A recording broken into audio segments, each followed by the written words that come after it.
We begin not with a birth, but with a systematic execution. To create the goddess, the woman had to be sacrificed on the altar of celluloid and peroxide. Norma Jeane Mortensen was a brunette, a factory worker, a stutterer, a frantic soul looking for a father in the eyes of every man she met. She was human, messy, and painfully ordinary in her despair. Hollywood, that great industrial machine of dreams and nightmares, looked at her and saw raw material. Like a block of marble before the chisel, she was chipped away. The hair was bleached to a blinding white gold, the hairline raised by electrolysis to open the face, the name stripped and replaced with something that rolled off the tongue like a soft sigh. Marilyn. It is a profound irony, is it not, that to become the most visible woman in the history of the species, the actual person had to become invisible. We look at her photos now, and we do not see a woman, we see a design, a masterful piece of American engineering, more potent than the Ford Mustang, and just as likely to crash. The world fell in love with a ghost, a projection of light, while the girl named Norma Jeane screamed silently behind the blue eyes, trapped in a golden cage of her own making, realizing too late that the price of immortality is that you are never allowed to be alive. Consider the smile. It is the most expensive smile in history. And yet, if you look closely, truly closely, past the gloss and the perfect dentition, you can see the tension in the jaw muscles. It is the smile of a person holding up the sky. Marilyn understood, perhaps better than any philosopher of her time, that she was a mirror. She was not there to be a person. She was there to reflect the desires of a post-war America that was desperate to forget the blood and the mud. Men wanted a soft place to land, and she made herself into a pillow of flesh and whispers. But the tragedy of the mirror is that it has no reflection of its own. She perfected a persona of extreme vulnerability, a trembling leaf in the wind, which paradoxically made her invincible. Who attacks the defenseless? But this defense was a trap. By playing the perpetual victim, the perpetual child woman, she invited a specific kind of predator. The saviors, the men who wanted to rescue the damsel, only to realize that the damsel was drowning in an ocean they couldn't navigate. She smiled through the flashbulbs, smiled through the divorces, smiled through the pill-induced hazes. It was a mask welded to her skin. The world demanded joy from her, and she gave it to them by the shovel load, scraping the bottom of her own soul until there was nothing left but the echo of a laugh. They called her the blonde bombshell, a term loaded with the violence of the era, a weapon, and indeed she was deployed like a munition to shatter the domestic boredom of the 1950s. But let us talk about the body, the hourglass. The geometry of her frame was treated not as biology, but as architecture. She was the first woman to be consumed entirely as a visual object, a collection of parts, the lips, the breasts, the hips, the mole. It is a grotesque dissection. In the studios, she was inspected like prized cattle. Executives discussed her weight, her walk, the way her dress clung to her skin, with the cold detachment of butchers pricing meat. And she knew it. Oh, do not mistake her compliance for ignorance. She was deeply, cynically aware of the transaction. She once said, "I knew I belonged to the public and to the world, not because I was talented or even beautiful, but because I never belonged to anything or anyone else." She gave them the body because it was the only currency they accepted from her. She utilized her sexuality with the precision of a surgeon, but the knife cut both ways. By becoming the ultimate object of desire, she forfeited the right to be the subject of her own life. She became a landscape for other people's fantasies, a public park where anyone could walk, leave their trash, and leave. The voice, you can hear it in your head right now, can't you? That breathy, high-pitched baby coo. It wasn't her real voice. Her real voice was lower, flatter, more terrestrial. The voice she used for the cameras was a construction, a stutterer's trick to keep the words from sticking in her throat. By breathing through the syllables, she avoided the stammer, but she also created a sonic signature of submission. It was the sound of a woman who would never challenge you, never correct you, never outsmart you. Or so it seemed. It is the ultimate irony of her career that she played the dumb blonde with such genius that she convinced the world it wasn't an act. To play a fool so convincingly requires a sharp intelligence, a bitter understanding of human arrogance. She hid her intellect behind that voice like a dagger in a velvet pouch. She read Dostoevsky, she read Freud, she read Joyce, yet the world only wanted to know what she wore to bed. She was an intellectual trapped in the costume of a bimbo, screaming purely intellectual thoughts that were translated by the public into moans of pleasure. It is a special kind of hell to be smarter than everyone in the room, but to be treated like a pet who has learned a parlor trick. Her marriages were not romances. They were desperate attempts at reconstruction.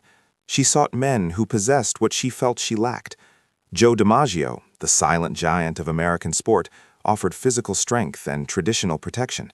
He wanted a housewife. He got a supernova.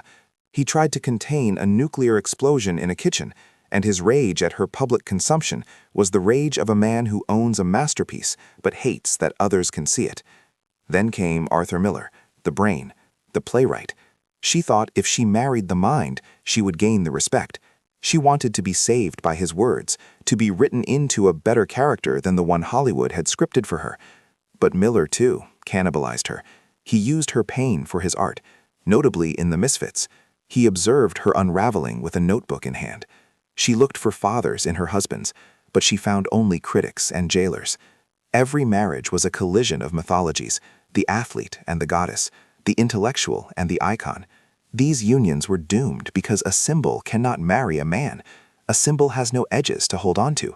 She slipped through their fingers like sand, leaving them bewildered and her more alone than before, confirming her deepest fear, that she was unlovable, only consumable.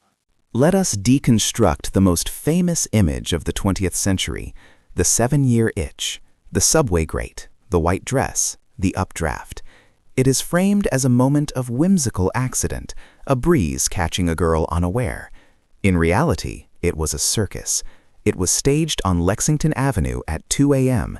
with thousands of leering men shouting and cheering as the dress flew up again and again and again. It was not a private moment. It was a public shaming masquerading as adoration. DiMaggio was there, watching, his humiliation turning to fury. That image, which hangs in dorm rooms and diners across the world, is actually a document of violation. It captures the exact moment Marilyn ceased to be a human being and became a logo. The updraft didn't just lift her skirt, it lifted her out of reality entirely. She became pure surface. The joy on her face in that photo is acting of the highest caliber. She is smiling while the wolves are howling at her legs. It is the definition of the male gaze weaponized. We look, she displays, and in that transaction, her humanity is evicted. She is forever frozen in that updraft, exposed, cold, and smiling for an audience that will never go home. The descent was paved with pills, Nembutal, Seconal, chloral hydrate, little capsules of colored oblivion. We must understand that for Marilyn, sleep was not rest. Sleep was the only escape from the noise of being Marilyn. The studios had doctors on payroll whose sole job was to regulate the chemistry of the stars, uppers to get them on set at 5 a.m., downers to knock them out at night. She was chemically engineered to function. The insomnia she suffered was the insomnia of a soul that has no home. She would call friends at 3 a.m., the voice slurred, terrified of the silence. The drugs were a chemical embrace, a substitute for the love that always seemed to curdle. They call it substance abuse, but in her case, it was reality evasion. And who could blame her? The reality was that she was a product with an expiration date, and she could feel the spoilage setting in. The lateness, the forgotten lines, the tantrums, these were not the acts of a diva. They were the glitches of a machine that was running on broken gears. She was dissolving in real time, and Hollywood handed her a glass of water to wash down the poison that was killing her, all so they could squeeze one more picture out of the wreck. Then came the intersection with power, the Kennedys, the apotheosis of American royalty meeting the queen of American fantasy. That night at Madison Square Garden, happy birthday, Mr. President. She was sewn into that dress, literally. It was not clothing. It was a second skin of rhinestones. She stood alone in the spotlight, shivering, and sang. It wasn't a song. It was a confession. It was an act of public intimacy so raw it made the audience blush. She was offering herself up to the most powerful man in the world, and by extension, to the nation. But to the Kennedys, she was a liability, a loose end, a shiny object that talked too much. The danger of being the secret mistress of the state is that secrets are meant to be buried. She thought she was a player in the Game of Thrones, but she was merely the entertainment. The cruelty here is absolute. She sought validation from the very peak of the pyramid, not realizing that the air at the top is too thin for someone with a heart as fragile as hers. She was a moth flying not just into a flame, but into a blast furnace. The dress sparkled, but the woman inside was already burning. August 4th, 1962. 12305 5th Helena Drive, the bungalow. The end comes not with a bang, but with a locked door and a broken window. She died as she lived, surrounded by people, yet utterly alone. The coroner's report details the physical reality, acute barbiturate poisoning, but the existential cause of death was exhaustion, the exhaustion of being Marilyn. The conspiracy theories that swirl around her death, the mafia, the CIA, the Kennedys, they are almost comforting, aren't they? We want to believe she was murdered because the alternative is too depressing, that she simply gave up, that the weight of the mask became too heavy to lift one more day. The scene was grim, no glamour, just a naked woman face down on a bed, clutching a telephone receiver, trying to make one last connection that didn't go through. The system that created her finally finished consuming her. They took the photos of her corpse, the final indignity. Even in death, she was content. The world looked at the tragedy and didn't weep, it gawked. It was the final scene of the movie, and the critics agreed. It was inevitable. The face that launched 1,000 ships had finally sunk. And now, the afterlife. Andy Warhol understood. He took her face and silk-screened it in neon pinks and sickly greens, repeating it over and over until it meant nothing and everything. He turned her into a soup can, a commodity, mass-produced. This is her true legacy. She is no longer a person. She is a print on a tote bag, a coaster, a t-shirt worn by people who have never seen her movies. She has achieved the ultimate capitalist sainthood. She is a brand that generates revenue without the inconvenience of having a human soul attached to it. The tragedy of Marilyn Monroe is not that she died young. It is that she has been denied the dignity of death. She is zombified by pop culture, dragged out to sell perfume and nostalgia. She changed the world by showing us the terrifying power of image over substance. She taught us that we can love a picture while destroying the person. So when you see that smile, that platinum hair, that red mouth, remember, you are looking at a beautiful sarcophagus. We killed the woman to keep the icon, and the icon, staring back with those heavy-lidded eyes, seems to be laughing at us, knowing that we are just as trapped in the illusion as she was. Good night, Norma Jeane. To understand the goddess, one must first attend the funeral of the mortal. It was not a physical death, of course, not yet. It was a ritualistic suicide of identity performed with the calm precision of a surgeon. Norma Jeane Baker, the brunette girl with the sad history of foster homes and a wartime factory job, had to be erased. The world, you see, has no use for sad brown-haired girls who assemble drones. The world craves neon. It craves the impossible white light of a platinum sun. The invention of Marilyn was a chemical baptism. It involved peroxide, name changes, and the slow, agonizing suppression of a terrified soul beneath a veneer of glossy perfection. It is the great American irony. To become real in the eyes of the public, she had to become entirely fake. She looked in the mirror and saw Norma Jeane pleading for love, and she decided to kill her, replacing her with a phantom that would never demand love, only provoke it. This was not merely a makeover, it was an existential exchange. She traded her shadow for a spotlight, unaware that the light burns far hotter than the dark ever could. Enter the architects of the soul, the studio system. 20th Century Fox didn't just hire actors, they manufactured humanoid deities. Ben Lyon and the executives didn't see a woman, they saw raw material, clay to be sculpted into a cash register that walked like a dream. The name Marilyn Monroe was chosen not for its history, but for its mouthfeel.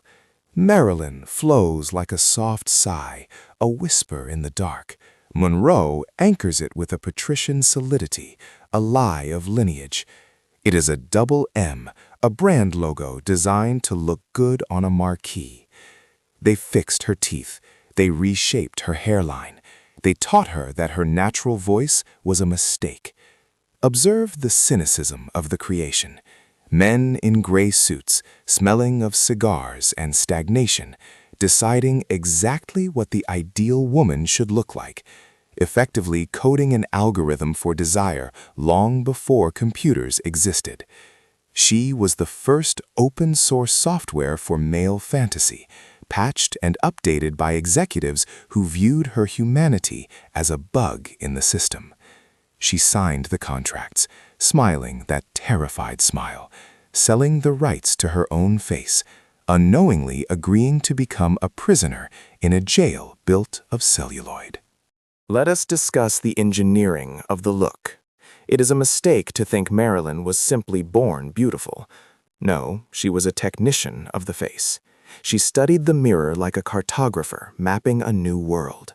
The heavy eyelids, a happy accident of myopia and depression, repurposed as sultriness. She realized that if she lowered her lids, she looked less like a frightened child and more like a woman in the throes of ecstasy. It was a mask of sedation sold as seduction. And the mouth, that quivering, open-mouthed look that became her trademark, was not an invitation. It was the physical manifestation of anxiety, a breathless panic that the camera, in its infinite perversion, translated as sexual availability. She learned to freeze her terror into a pose. She painted her lips with 5 different shades of red to create an illusion of depth, a 3D effect for a 2D medium. It is the ultimate cosmic joke. The world fell in love with a woman who looked like she was constantly on the verge of an orgasm, when in reality, she was constantly on the verge of a panic attack. We worship the image, blissfully ignorant of the suffering required to sustain it. Then came the scandal that should have been the end, but instead became the genesis, the Golden Dreams calendar. Tom Kelly's studio, red velvet, and a naked girl who needed $50 to retrieve her car from the impound. In 1952, when the photos surfaced, the puritanical heart of America should have stopped beating. A starlet, nude, unthinkable. But Marilyn, with a genius born of survival instinct, flipped the script. She didn't apologize. She admitted it. "I was hungry," she said. With that simple admission, she transformed pornography into poverty and shame into Cinderella-like vulnerability. She wasn't a sinner. She was a victim of the economy. The public didn't stone her. They wanted to rescue her. This is the serenity of the paradox. By being completely exposed, she became untouchable. She was the girl next door who just happened to have no clothes on. It revealed the schizophrenia of the American mind. We demand purity from our wives, but require degradation from our icons. Marilyn straddled the line, smiling innocently while sitting on the red velvet of our collective repressed desires. They say she shaved a 1/4 inch off one heel of her shoes to achieve that walk, the Niagara Walk, the longest walk in cinematic history. Whether the heel story is true or a myth is irrelevant. The truth is in the hips. It was kinetic poetry. It was the mobilization of the female form against the static rigidity of the 1950s. When she walked away from the camera in Niagara, she wasn't just moving from point A to point B. She was negotiating with gravity and the male libido simultaneously. It was a construction, a deliberate imbalance that forced her body to correct itself with every step, creating a perpetual motion of vulnerability and power. The mesmerizing sway was actually a struggle for stability, a perfect metaphor for her life. She was always off balance, always 1 inch away from falling, and the effort it took to stay upright looked to the world like a dance of seduction.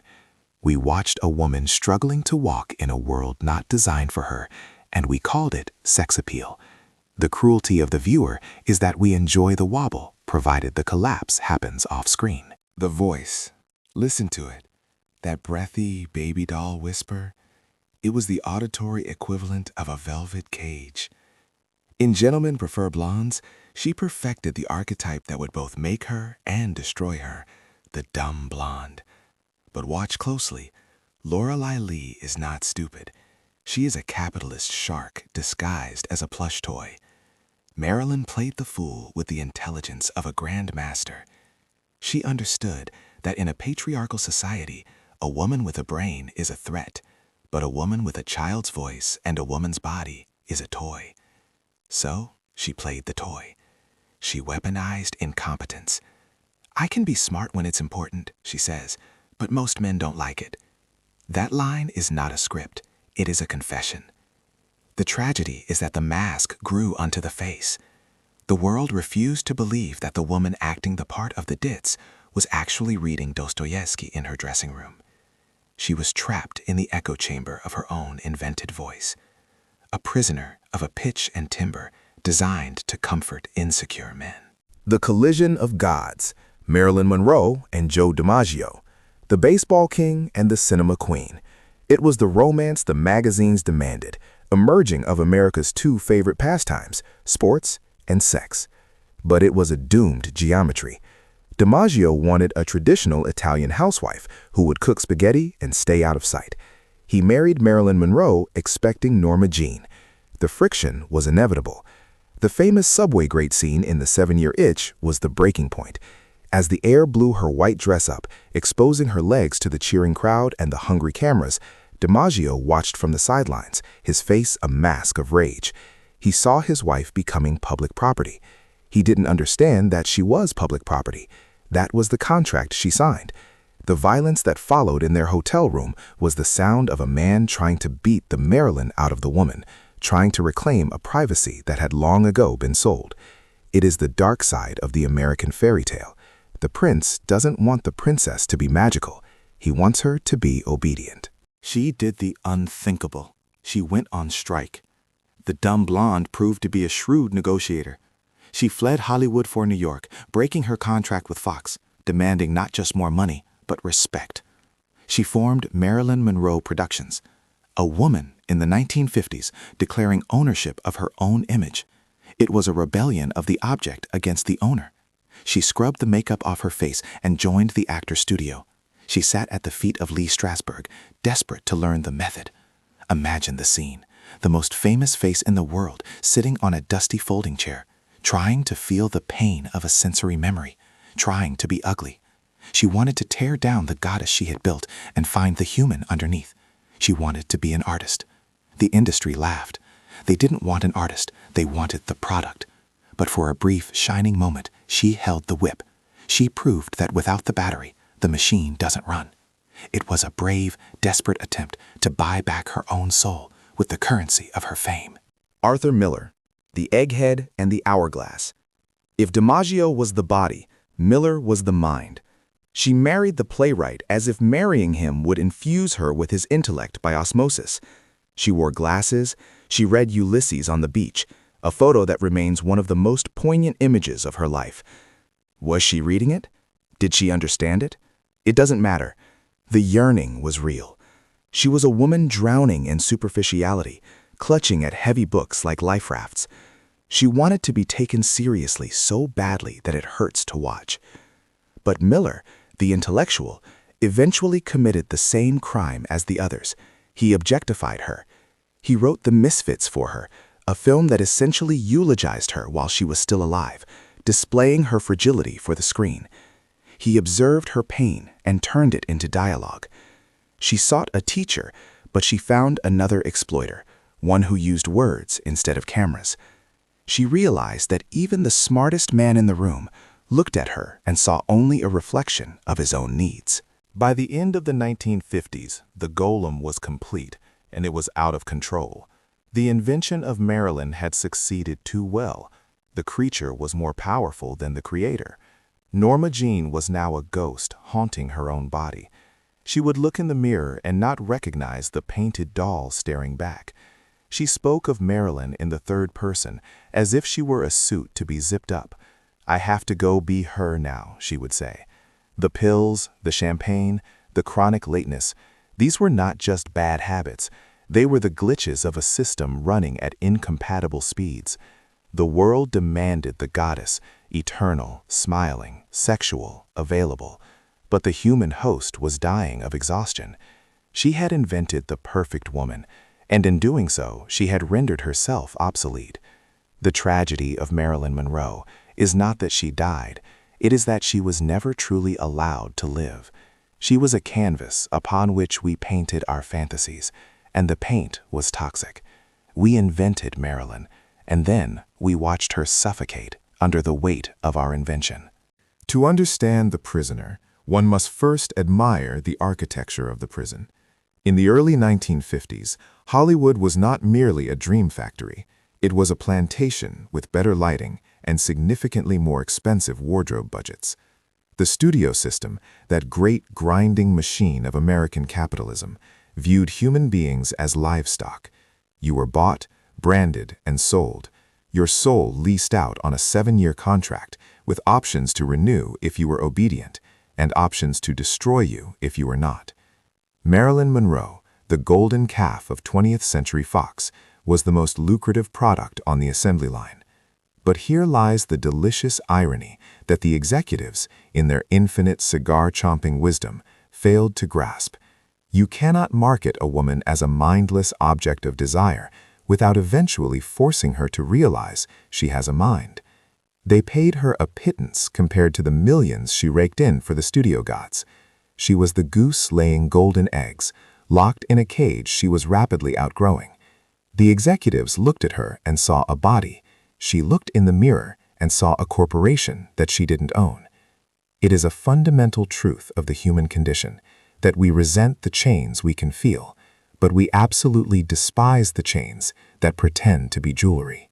Consider the immense intellectual effort required to convince the entire world that you are an idiot. It is a performance art of the highest order, a masquerade that demands absolute precision. Marilyn was cast as the dumb blonde, a trope as old as misogyny itself, and she played it with the brilliance of a physicist calculating trajectory. The world laughed at Lorelei Lee, but they failed to notice the woman behind the eyes, counting the beats, calibrating the breathiness of the voice, engineering the vulnerability. The studio heads, those arbiters of culture who couldn't spell existentialism if their lives depended on it, truly believed she was the character she played. It is the curse of the actor to be mistaken for the mask, but for Marilyn it was a strategic camouflage. While they mocked her intellect, she was reading Rilke and Dostoevsky in the dressing room, hiding the books like contraband. There is a profound sadness in being the smartest person in the room, forced to giggle at the jokes of dull men just to survive. She knew that her beauty was the currency, but her brain was the vault.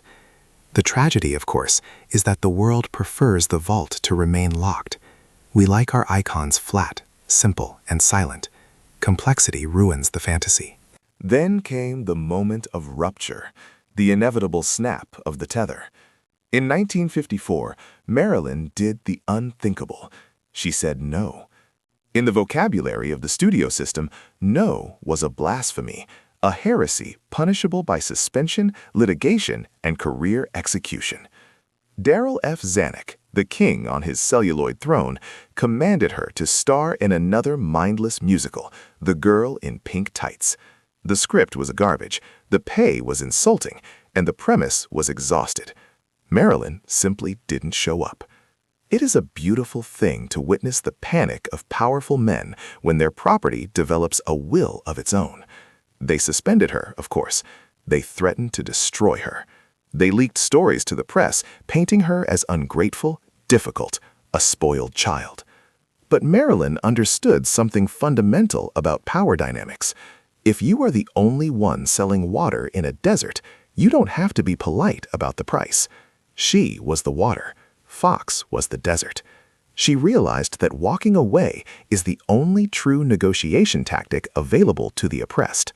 It requires a terrifying amount of courage to step off the edge of the map into the void of unemployment and public scrutiny, armed with nothing but your own self-worth. She fled the neon purgatory of Los Angeles for the concrete reality of New York City. This was not just a change of scenery, it was a shedding of skin. In Hollywood, she was a commodity, a piece of meat examined under bright lights. In New York, she could be a ghost. She traded the convertible for the subway, the mansion for a hotel room, the sunshine for the gray, intellectual smog of the East Coast. There is a specific kind of freedom in the anonymity of a crowd, even if you are Marilyn Monroe. She walked the streets in a trench coat, devoid of makeup, a spy in the house of humanity. She wanted to be taken seriously, a desire that the world finds hilarious when it comes from a sex symbol. Why is it that we allow ugly men to be geniuses, but demand that beautiful women remain decorative? Marilyn sought to answer this by dismantling the very mechanism that made her famous. She stripped away the platinum shine to see if there was any iron underneath. It was a pilgrimage to the self, a desperate attempt to find out if Norma Jeane still existed, or if the monster Marilyn had digested her completely. And then the coup de grace, the moment the mouse ate the cat. She announced the formation of Marilyn Monroe Productions. Do you understand the sheer, absolute audacity of this? A woman in 1955 declaring herself the president of her own production company. The press conference was a circus. The reporters laughed. They actually laughed. They asked her about her measurements while she tried to talk about Dostoevsky and creative control. They treated it like a cute little whim, a dog walking on its hind legs. Look at the pretty girl playing business, they sneered. But beside her was Milton Green, and behind her eyes was a steel trap. She was suing 20th Century Fox to break her contract. She was seizing the means of production.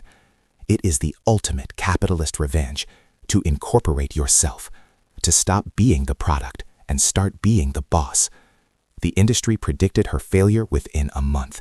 They underestimated the tenacity of a woman who had survived foster homes, abuse, and the casting couch. She wasn't just breaking the studio system. She was holding a mirror up to its grotesque face and asking it to blink first.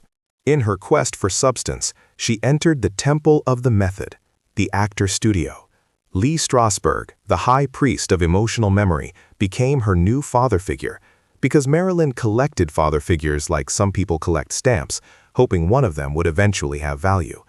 The media mocked this transition relentlessly. The idea of the world's most famous pinup girl sitting in a dusty room trying to feel the texture of a sensory memory was comedic gold to the cynics. But look closer. See her sitting in the back of the class, scrubbed clean of makeup, dressed in oversized men's shirts, trembling with the effort to be real. She wanted to tear down the affectations she had built. The method is dangerous. It requires you to dig into your own trauma to find truth. And God knows, Marilyn had a quarry of trauma deep enough to build a skyscraper. She opened her veins for the craft. She wanted to be an artist, not a star. The world wanted the shimmy. She wanted the soul.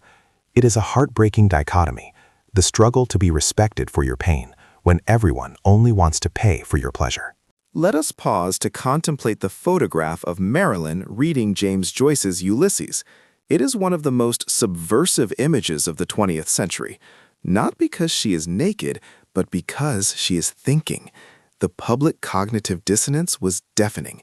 She can read? They gasped. She can understand stream of consciousness? It disrupted the narrative. A sex symbol is supposed to be a blank screen onto which men project their fantasies. If the screen talks back, if the screen has opinions on literature and politics, the fantasy collapses. Marilyn befriended Truman Capote, Carl Sandburg, Edith Sitwell. She wasn't an intellectual tourist. She was a refugee seeking asylum in the world of ideas. She surrounded herself with poets and playwrights, perhaps hoping that their words would act as a shield against the silence of her own loneliness. But there is a cruel irony here as well. The intellectuals loved her, but they also fetishized her. To them, she was the noble savage of the beauty world, a fascinating specimen.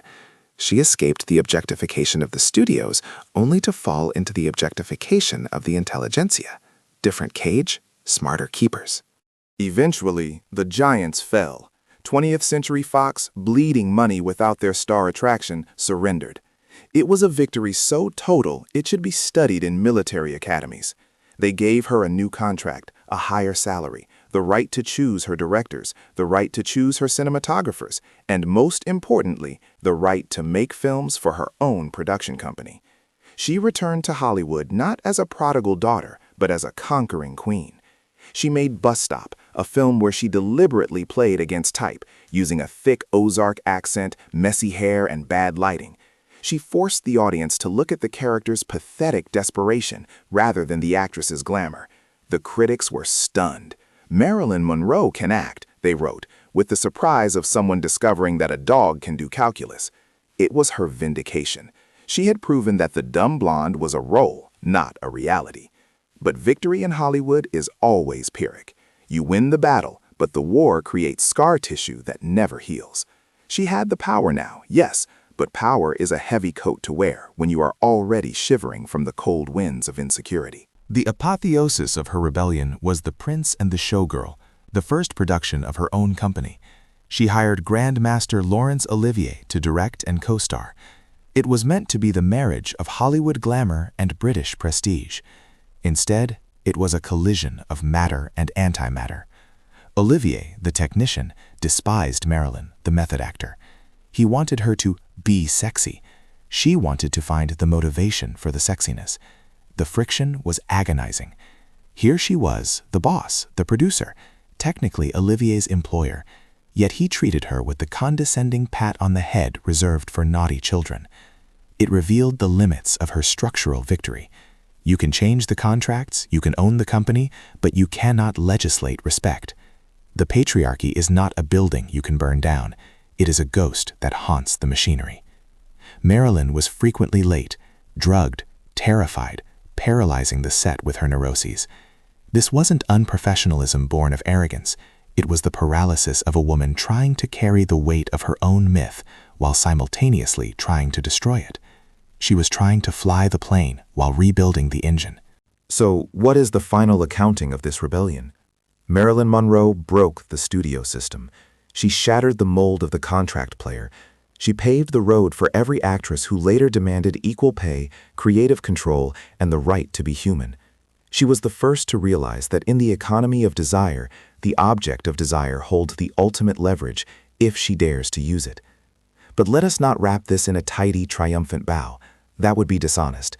The effort of breaking these chains fractured her mind. The stress of being both the commodity and the merchant contributed to the darkness that eventually swallowed her. She won her freedom, but she lost her peace. It is the eternal existential tax. Autonomy is expensive. The brains behind the beauty were brilliant, yes, but they were also tortured. She proved she was more than a body, but the world never really forgave her for it. In the end, she remains a warning and a beacon, a testament to the fact that you can force the world to listen, but you cannot force it to care. She died a free woman in a house she bought, alone. And perhaps, in the brutal calculus of Hollywood, that is the only victory that counts. The roar of the crowd was not merely a sound, It was a physical force, a tidal wave of adoration that crashed against the stone balustrade of the presidential palace, threatening to sweep the woman in the white dress out into the abyss of history. She stood there, arms raised in a gesture that was half crucifixion and half embrace, bathing in the artificial sun of the floodlights that turned her blonde chignon into a halo of secular divinity. Below her, the plaza was a seething ocean of torchlight and desperate faces, hundreds of thousands of souls who had projected their hunger, their hope, and their identity onto this single, fragile vessel of ambition. She could smell the humidity of the night mixed with the scent of ozone and unwashed bodies, a perfume of the proletariat that she claimed to love but viewed from the safety of Marble Heights.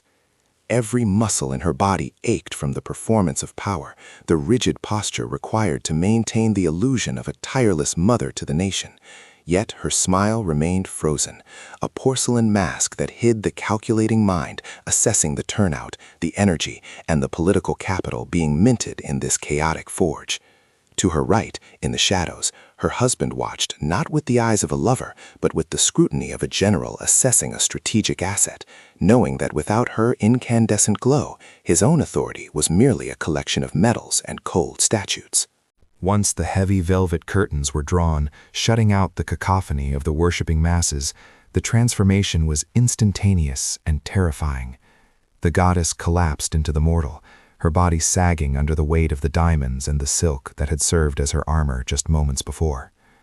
The dressing room was a sanctuary of gilded mirrors and scattered flowers, a suffocating space where the air was thick with hairspray and the lingering scent of stale tobacco from her husband's generals.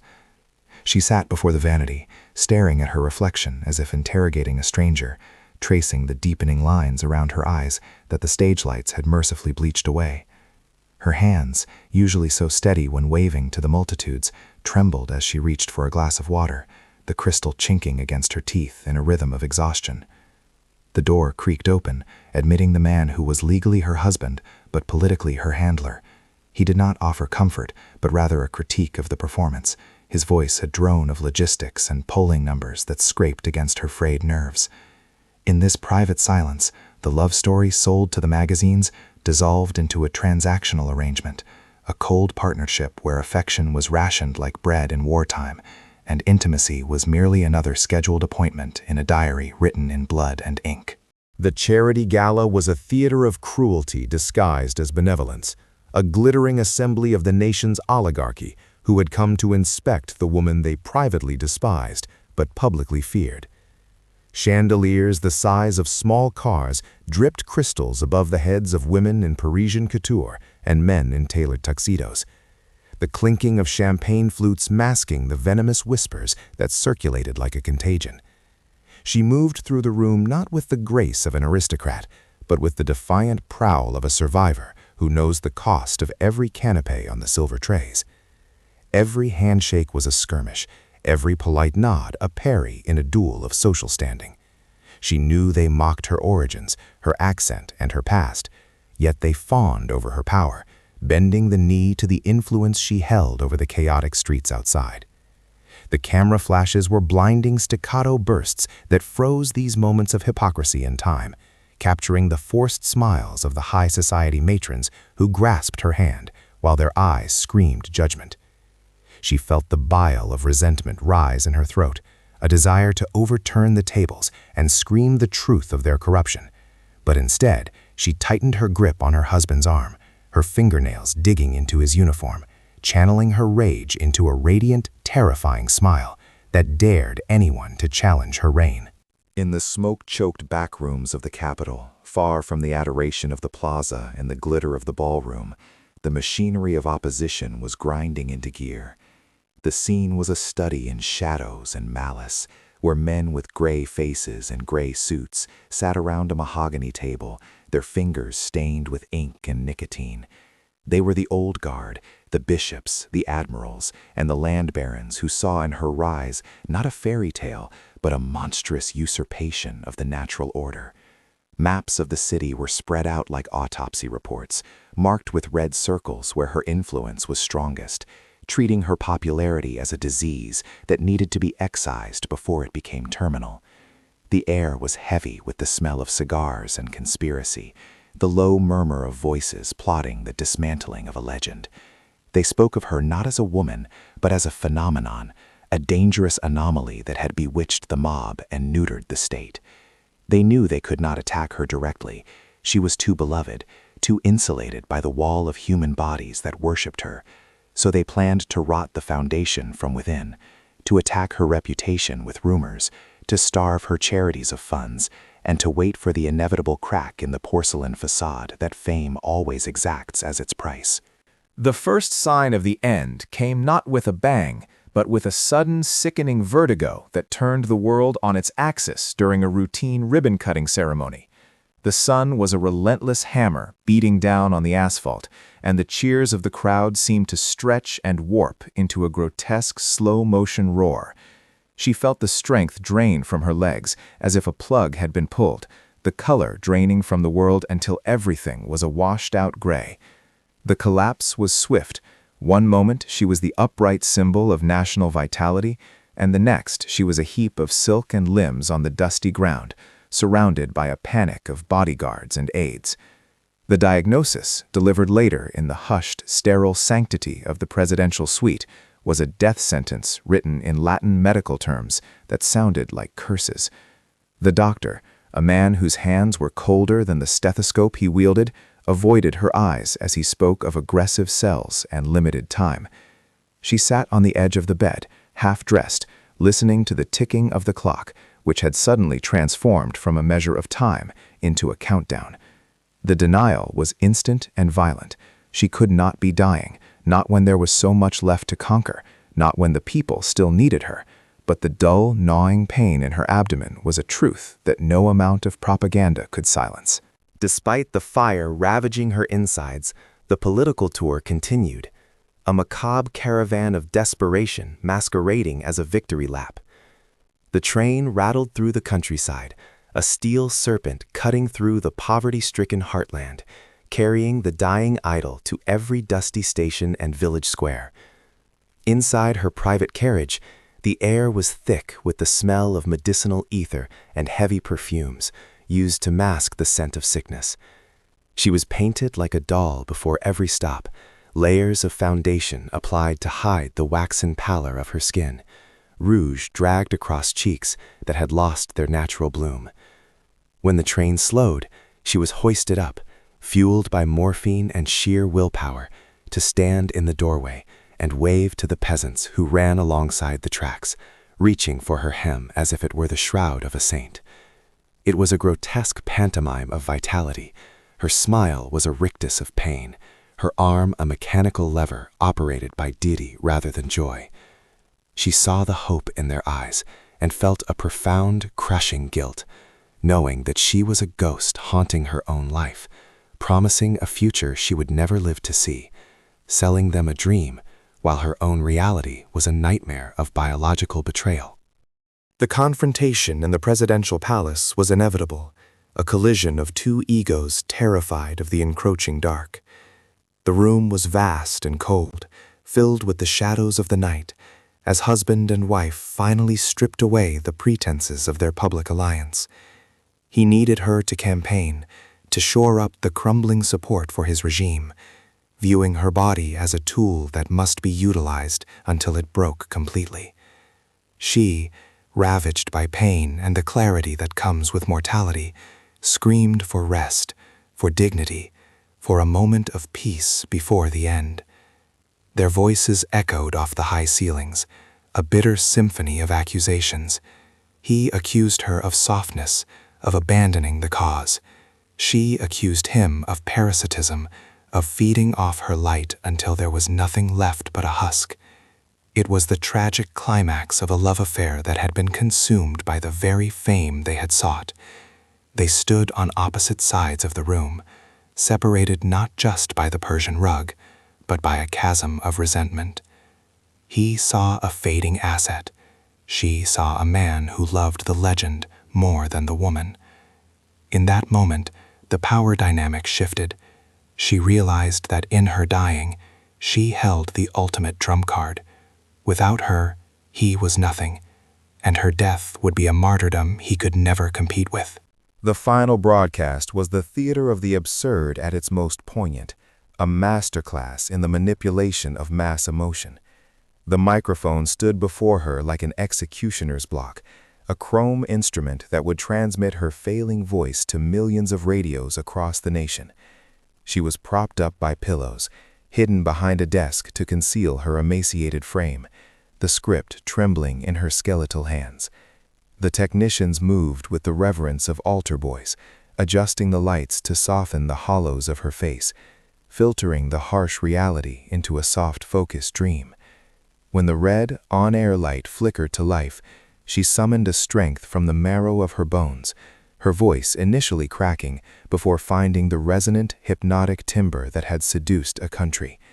She spoke of love, of sacrifice, lying to them with every breath about her recovery, promising a return that she knew was impossible. It was a farewell disguised as a rally, a goodbye letter read aloud to a nation of lovers. As she spoke, tears streamed down her face, not for the people, but for herself, for the life she was losing, and for the terrifying realization that she was becoming a monument while still breathing. The silence in the studio after the light went out was heavier than the grave. The bedside became the center of the universe, a gravitational singularity where time seemed to warp and stall. The room was kept in perpetual twilight, the heavy curtains drawn against the sun that continued to shine offensively bright outside. The air was thick with the scent of lilies, funereal flowers arriving too early, and the metallic tang of oxygen tanks. She lay amidst the white linens, a small, diminished figure, stripped of the gowns and the jewels, reduced to the elemental struggle for breath. Outside the palace walls, the vigil had begun. The murmur of the crowd was a constant, low-frequency hum that vibrated through the glass, a collective prayer that felt more like a demand. She could hear them chanting her name, a sound that had once been her fuel, but was now a torment, a reminder of the public ownership of her soul. In the delirium of fever, the faces of the poor, the politicians, and the priests blended into a phantasmagoria of haunting figures.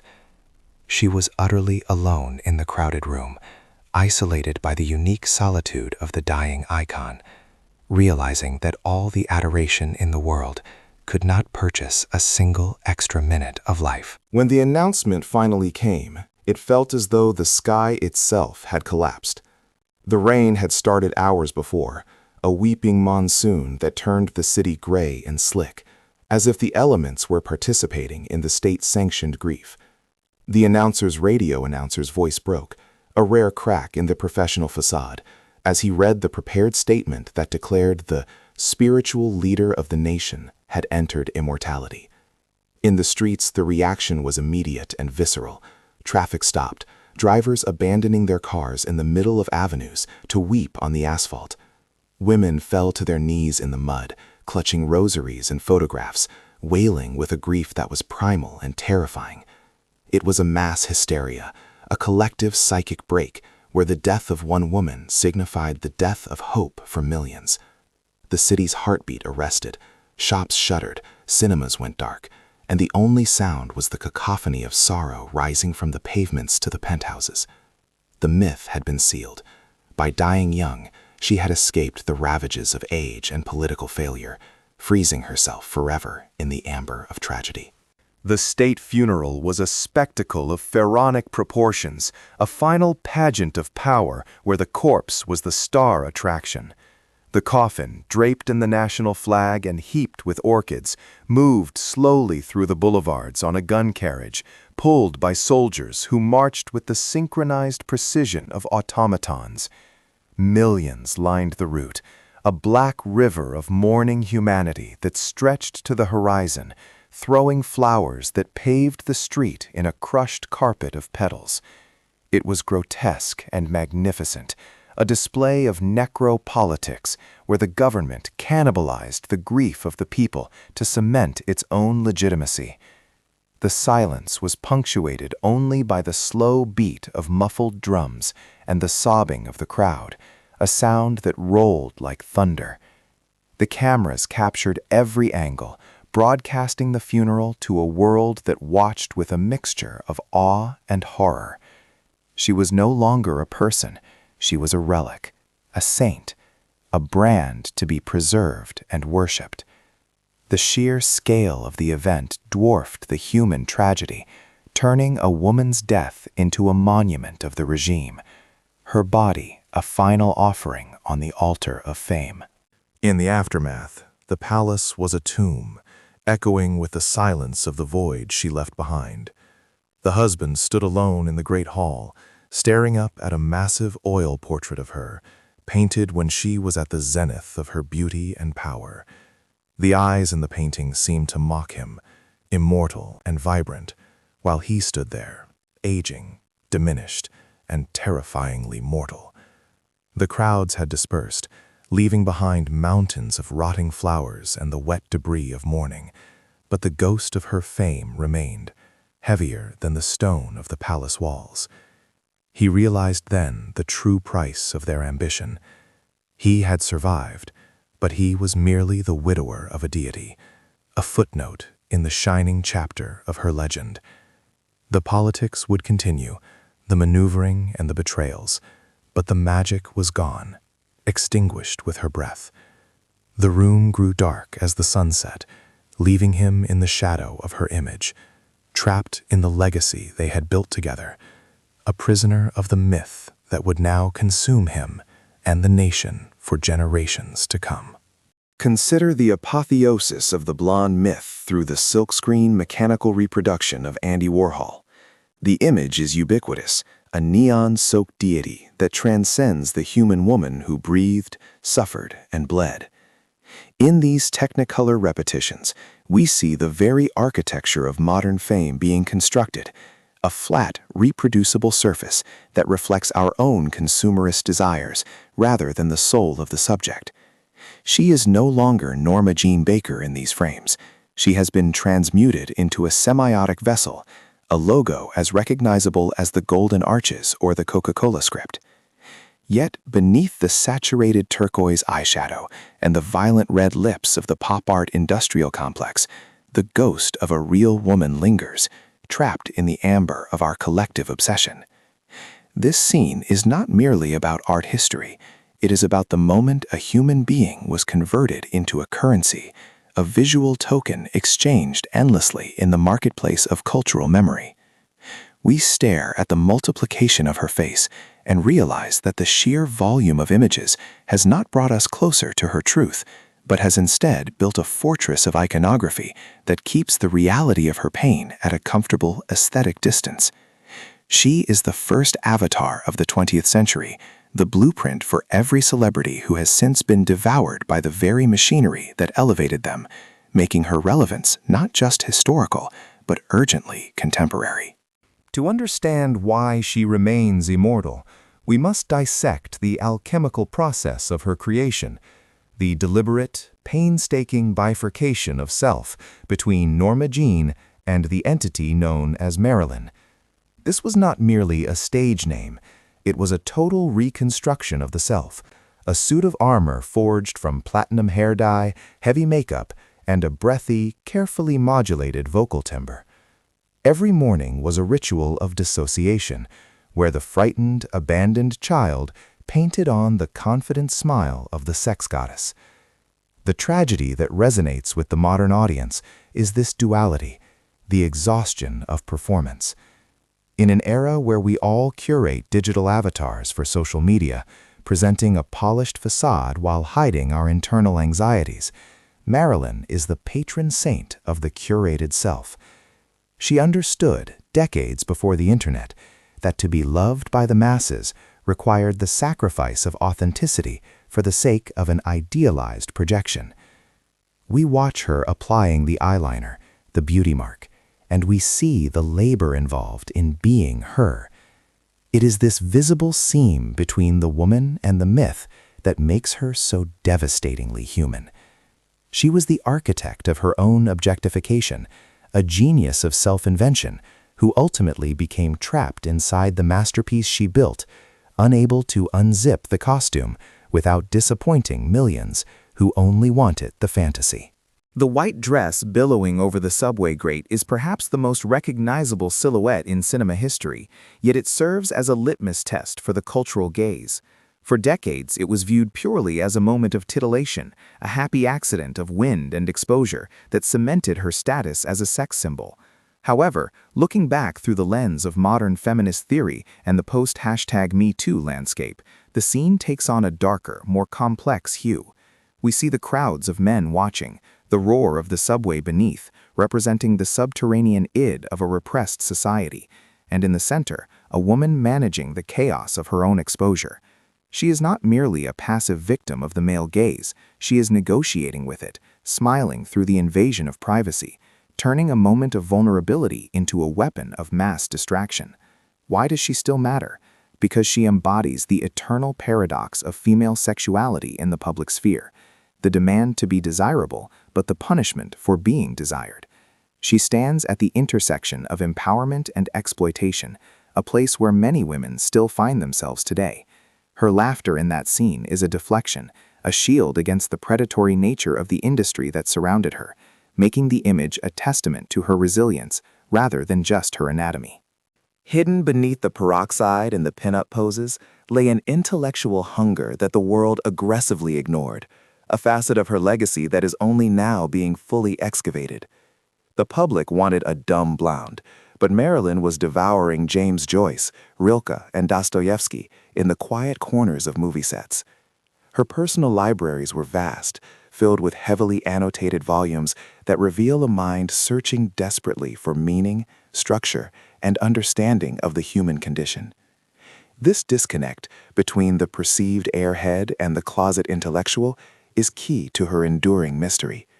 It speaks to the universal frustration of being underestimated, of having one's interiority dismissed because of one's exterior presentation. When we see photos of her reading Ulysses in a playground, it is not a prop, it is a plea for substance. She wrote poetry that was fragmented, melancholic, and deeply insightful, revealing a voice that was never allowed to speak in her films. She matters today because she represents the silence imposed on women who are deemed decorative.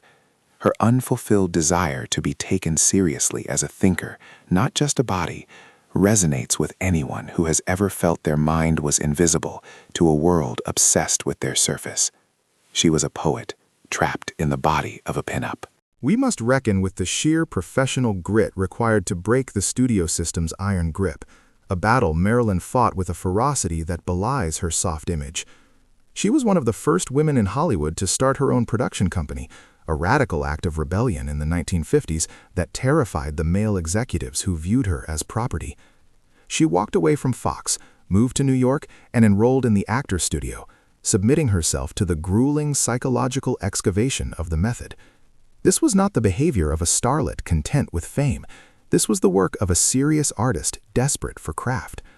Her struggle for creative control is the struggle of every artist against the commercial machine. She refused to be a cash cow, demanding the right to choose her directors, her scripts, and her cinematographers. That she succeeded, even temporarily, in bringing the studio to its knees is a testament to her business acumen and her courage. She matters because she was a pioneer of agency in an industry designed to strip it away.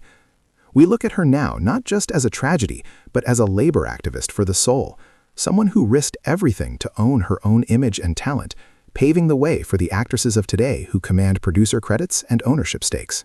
At the core of the Monroe phenomenon lies the archetype of the sad girl, a narrative trope that she inadvertently perfected and which continues to hold a morbid fascination for the public.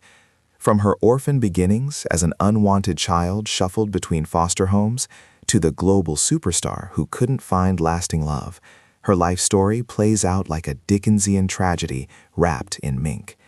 This deep well of trauma is what allows audiences to bypass envy and move directly to empathy. We don't just want to be her, we want to save her. This rescue fantasy is a powerful psychological hook that keeps her memory alive. We look at her fragility, and we see our own broken pieces reflected back.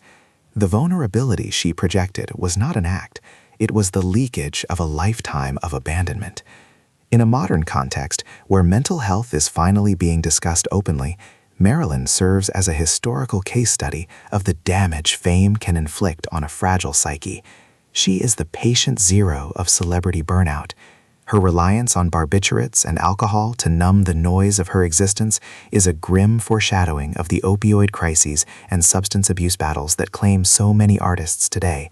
She matters because her pain feels accessible, tangible, and unresolved. The commodification of Marilyn Monroe did not end with her death. In fact, it accelerated into a grotesque bazaar of necrophilia, where her physical remnants are auctioned off like holy relics. The sale of the Happy Birthday, Mr. President dress for millions of dollars, only to be worn and potentially damaged by a modern celebrity, highlights our disturbing obsession with possessing the dead. We treat her belongings, her makeup cases, her prescriptions, her locks of hair, as talismans that might transfer some of her magic to the owner. This continued exploitation raises ethical questions about ownership and the right to rest in peace. She has become a brand that generates more revenue post-mortem than she ever did while alive.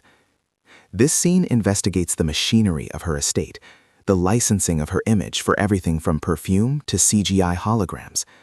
It begs the question, can a woman ever truly own herself if 60 years after her death she is still being sold by the inch? She matters here as a warning about the voracious nature of capitalism, which will strip mine a human soul until there is nothing left but a trademark. Her immortality is partly fueled by this relentless commercial engine that refuses to let her fade, turning her tragedy into a perpetual revenue stream. Trace the lineage of modern pop culture, and all roads lead back to Marilyn. She is the genetic Eve of the celebrity ecosystem. Madonna, Lady Gaga, Britney Spears, Scarlett Johansson, Kim Kardashian, every single one of them has at some point engaged in cosplay of the Monroe aesthetic. But it is more than just imitation, it is an invocation. Donning the blonde wig and the red lip is a ritualistic attempt to channel her power while hoping to avoid her fate. She established the template for the hyper-feminine superstar who is simultaneously worshipped and scrutinized. The way she was hounded by the press prefigured the paparazzi culture that hunted Princess Diana and broke Britney Spears. She matters because she wrote the rulebook for modern fame, including the chapters on how it destroys you. To look at Marilyn is to see the prophecy of every star that followed. She is the original influencer, the first to understand that her image was a separate entity from herself, a concept that is now the baseline reality for anyone with an Instagram account. Her legacy is woven into the very fabric of how we consume celebrity today, making her not just a memory, but an active, living reference point in the visual language of the 21st century. Posthumously, Marilyn has become a battleground for feminist interpretation, shifting from a cautionary tale of victimization to a symbol of resistance. Early critics dismissed her as a product of the male gaze, a tool of patriarchy. However, a new generation of scholars and fans sees her as a woman who navigated a minefield with incredible savvy. She used her sexuality, the only currency available to her, to gain entry to rooms that were locked, and once inside, she tried to rearrange the furniture. Her wit, often overlooked, was sharp and subversive. When asked what she wore to bed, her answer, Chanel No. 5, was not just a sexy quip, it was a brilliant deflection that gave the press the titillation they demanded without giving away a single inch of her actual body or privacy. She matters because she complicates the narrative of female power. She proves that one can be hyper-feminine, sexual, and vulnerable, and still possess agency and intelligence. She challenges the notion that strength must look masculine or stoic. In reclaiming Marilyn, we reclaim the right for women to be messy, complicated, and contradictory, without being dismissed. She stands as a testament to the endurance of the female spirit under the crushing weight of systemic misogyny. Marilyn Monroe is the ultimate American mirror. She reflects back whatever the viewer wants to see, which is the secret to her longevity. To the soldier, she was the pinup who made the war bearable. To the intellectual, she was the tragic muse. To the studio, she was gold. To the orphan, she was hope. She is a blank canvas upon which we project our changing cultural anxieties about sex, death, and fame. Because she died young, she was never allowed to age, to fail, to become irrelevant. She is frozen in a state of permanent potential, an open-ended sentence that we keep trying to finish. This malleability is why she still matters. We can spin her story to fit any narrative we choose. Victim, victor. Genius, fool. She is a Rorschach test for the 20th and 21st centuries. Her image absorbs our obsessions and reflects them back to us with a dazzling smile. As long as America struggles with its own identity, its own conflicting desires for purity and decadence, innocence and experience, Marilyn will remain the avatar of that struggle. She is not just a person anymore. She is a feeling, a mood, a cultural climate that never fully lifts. The mystery of her death serves as the final, unbreakable seal on her immortality. The unanswered questions, the conspiracy theories, the lost diaries, they create a narrative void that demands to be filled. If she had lived to be 80, appearing on talk shows and receiving Lifetime Achievement Awards, the spell might have been broken. She would have become human, elderly, mortal. But the abrupt silence of August 1962 crystallized her legend. It turned her life into a noir thriller that has no ending. We revisit the scene of the crime not just out of morbidity, but out of a desperate need for closure that she denies us. This unresolved chord resonates through history. It forces us to keep looking at her, keep analyzing the clues, keep watching the films for signs of the end. She matters because she represents the ultimate unknowability of another human being. No matter how many biographies we read, no matter how many documentaries we watch, there is a part of her that remains locked away, safe from our prying eyes. In a world of oversharing and total information, her silence is the most powerful noise in the room. She kept the last piece of herself, and that is her final triumph. Ultimately, Marilyn Monroe matters because she elicits love. Beyond the analysis, the sociology, and the commerce, there is a visceral, emotional connection that millions feel toward her. It is a protective love, a mourning for a light extinguished too soon. We see her joy, which felt so genuine, and her sorrow, which felt so heavy, and we recognize the spectrum of human experience compressed into one luminous being. She is the immortal, not because she was perfect, but because she was perfectly imperfect. As we conclude this chapter, we realize that she has transcended the role of actress or icon to become a kind of secular saint of longing. She is the promise that beauty and pain can coexist, that a girl from nowhere can become the center of the world, even if the cost is everything. She stays with us because she gave everything she had to the camera, leaving nothing for herself but the legend. And so she remains, suspended in the light, forever young, forever beautiful, and forever asking to be loved. As long as there are screens to project her on and hearts to break, Marilyn will never truly die. She is the ghost that haunts the machine of our dreams.